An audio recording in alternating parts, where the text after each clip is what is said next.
सवा सदर तो खा सवा यार आया अकेलो ओ हरे मौला करे पंहिंजो मेलो पत गॾु गुज़ारियूं ॾींहड़ा दोस्तों कोटली का फरमाइश आहे अलाह ने बबर ड्राइवर जी हाजी बबर ड्राइवर जी जेके सावल ओट जा दोस्त आहिनि अर्शी चए थो मुंहिंजा महबूब पांखे वेरी ख़ुशि थियण न ॾींदा ॾिसी चए पियो कहिड़ी तरह सां चइजो ई पीरी खे हू तो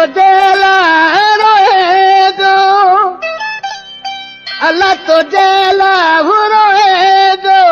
रोयो हू त तोला सुड का भरे जो रोयो हू त तोला सुड का भरे जो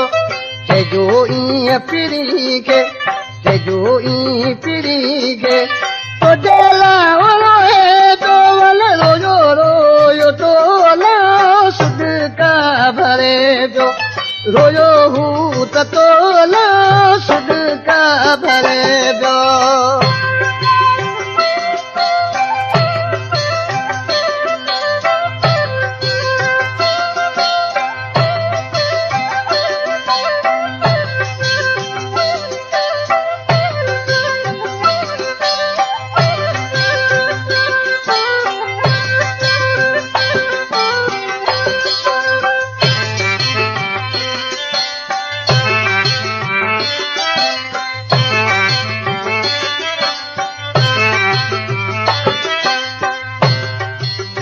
देखा चले जो आई तू प्यारा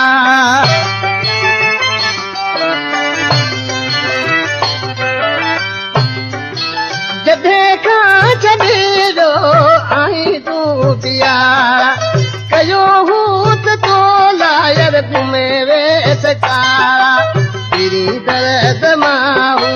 पीरी दर्द माहू दाहू करे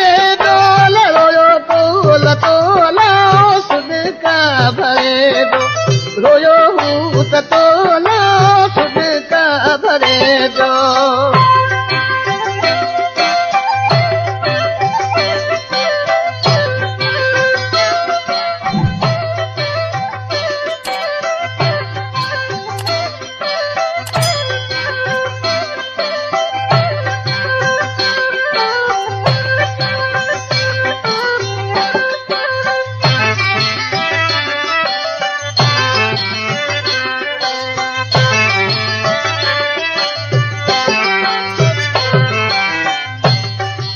हुनी जी हालत जी तोखे ख़बर ना है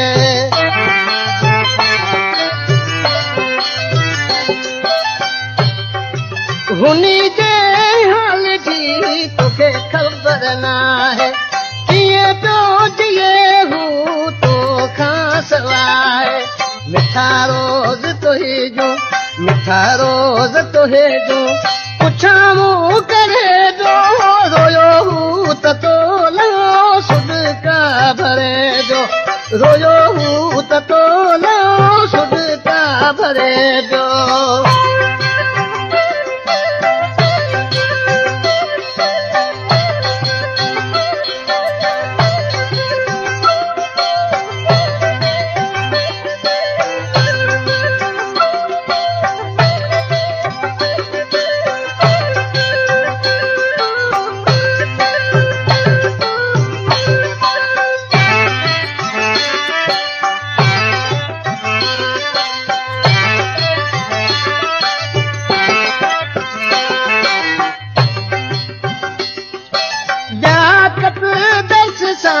सिखो तू मिली